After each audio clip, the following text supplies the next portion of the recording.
قرآن مجید کے اندر صحابہ کی جو تصویر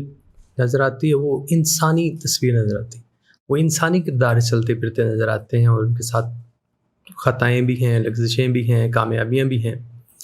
لیکن اب ہمارے ہاں جو صحابہ کی پکچر ہے وہ اس سے مختلف ہے، تو اس میں فرق کیسے پڑا؟ قرآن تو دیکھیں نا، قرآن میں تو خدا اپنے کچھ بندوں کا ذکر کر رہا ہے،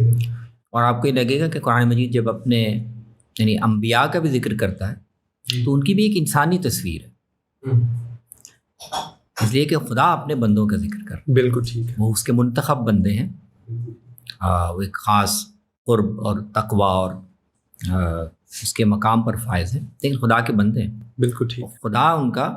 مواخذہ، محاسبہ، عتاب، زجر موقع بموقع اسی طرح کر رہا ہے کہ وہ اللہ کے بندے ہیں، لیکن کچھ نہ کچھ بشری کمزوریاں، لغزشیں صادر ہو سکتی ہیں، تو اللہ تعالیٰ اپنے انبیاء کو بھی اسی طرح ذکر کر رہا ہے، جی صحابہ کا بھی اس طرح ذکر کر رہا ہے۔ ہمارے ہاں جو صحابہ کے حوالے سے ایک خاص حساسیت ہے، وہ قابل فہم ہے اور اس کی بنیادیں ہیں، اور وہ اس لیے ہے کہ صحابہ کی جماعت کو جس طرح قرآن نے بیان کیا، جس طرح اللہ کے پیغمبر نے بیان کیا، اس کے سارے پہلوؤں کو بیان کیا، ان کی ایمان اور اخلاص کو بھی بیان کیا، دینی کردار کی پختگی کو بھی بیان کیا، کچھ ان کی لغزشوں اور خطاؤں کا بھی ذکر کیا، عتاب اور زجر کا بھی ذکر کیا۔ تو یہ پوری تصویر اگر توازن کے ساتھ اسی طرح ملحوظ رکھی جائے، اور ساتھ یہ بھی رکھا جائے کہ اس پوری تصویر کے ساتھ قرآن اس جماعت کے بارے میں کیا زاویہ نظر دے رہا ہے پڑھنے والوں کو،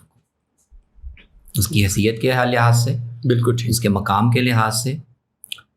اس کی خدا کی نظر میں جو مقام اور حیثیت ہے اس کے لحاظ سے، اگر وہ پوری تصویر میں یہ پوری ملحوظ رہے اور خدا کا جو مجموعی زاویہ نظر ہے وہ ملحوظ رہے، بالکل ٹھیک، تو پھر اللہ تعالیٰ نے ان کی جو اصلاحات کی ہیں، کریکشنز کی ہیں، پھر وہ اتنا حساسیت کا موضوع نہیں بنتی۔ وہ اصل میں حساسیت اس لیے پیدا ہوتی ہے کہ ہماری تاریخ میں قرآن کا دیا ہوا یہ مجموعی زاویہ نظر جو اعتدال پر مبنی ہے وہ پوری طرح ملحوظ نہیں رہا۔ تو صحابہ کے بارے میں، صحابہ کی جماعت کے بارے میں مختلف اسباب سے ایسے رویے اور ایسے نقطہ نظر پیدا ہوئے جو اللہ تعالیٰ اور اس کے پیغمبر کے منشا سے بالکل لگا، اس سے متصادم ہے۔ تو اس تناظر میں پھر اچھا وہ ان ایسے بیانیوں میں صحابہ کے بارے میں پھر یہ چیزیں بھی شامل کی جاتی ہیں، یعنی جن چیزوں کو قرآن ایک التفات اور محبت کے ساتھ صحابہ کی اصلاح کے لیے بیان کر رہا ہے، اس کے ساتھ انہیں معافی اور مغفرت کے پروانے دے رہا ہے، ان چیزوں کو پھر تان کے اسلوب میں جی ذکر کیا جاتا ہے۔ بالکل ٹھیک، تو اس سے پھر ایک حساسیت پیدا ہوتی ہے جو میرے خیال میں برمحل ہے۔ بالکل ٹھیک ہے۔ گوتم بدھ ہیں، نانک ہیں اور حضرت مسیح ہیں، ان کے شاگردوں کو بڑی اہمیت حاصل رہی ان کی روایت میں، اور ان کی شاگردوں سے ہی ان کی روایت کو ڈیولپ کیا گیا، لیا گیا۔ لیکن ہماری روایت میں مسلمانوں کا ایک گروہ ایسا بھی پیدا ہوا جس کے ہاں صحابہ سے بالکل بے اعتنائی کا رویہ پیدا ہوا، حتیٰ کہ تحقیر کا اور تنفر کا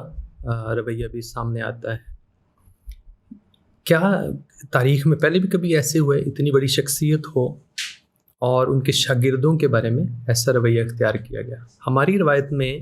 یہ رویہ کیسے پیدا ہو گیا؟ تاریخ میں اس سے پہلے مختلف مذاہب میں وہ تھوڑا تفصیل میں دیکھنا پڑے گا،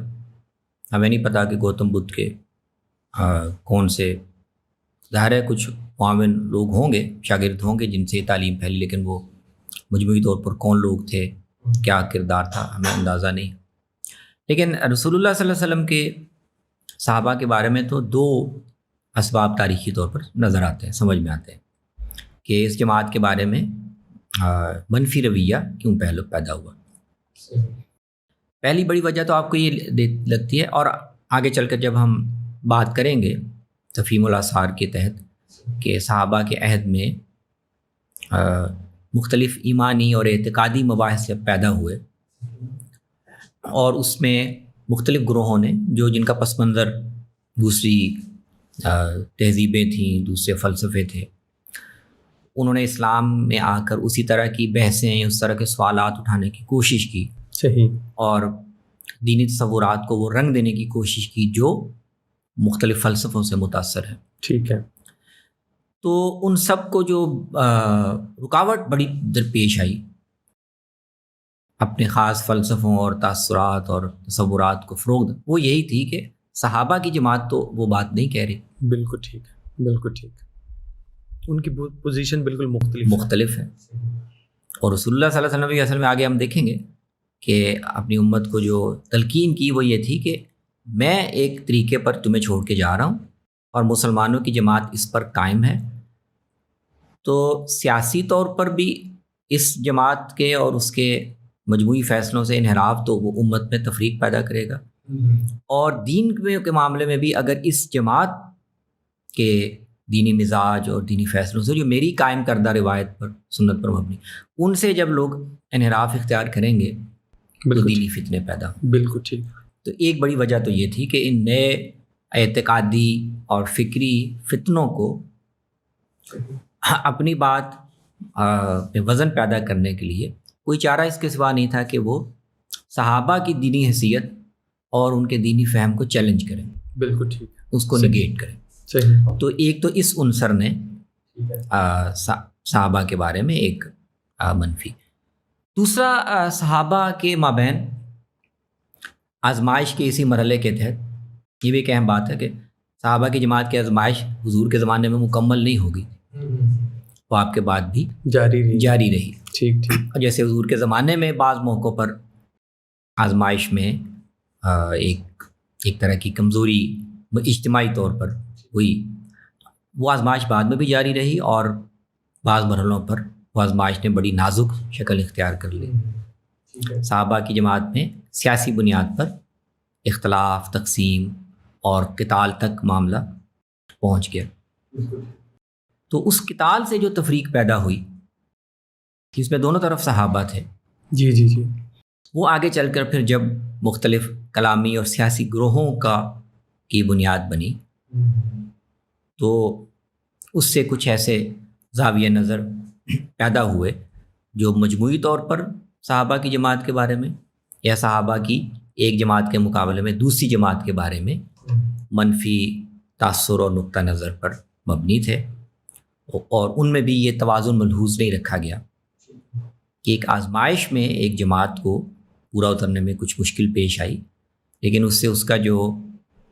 مجموعی مقام ہے اور جو حیثیت اللہ اور رسول نے اس کو دی ہے اس پر زد نہیں پڑتی، اور اس کو ملحوظ رکھنا چاہیے.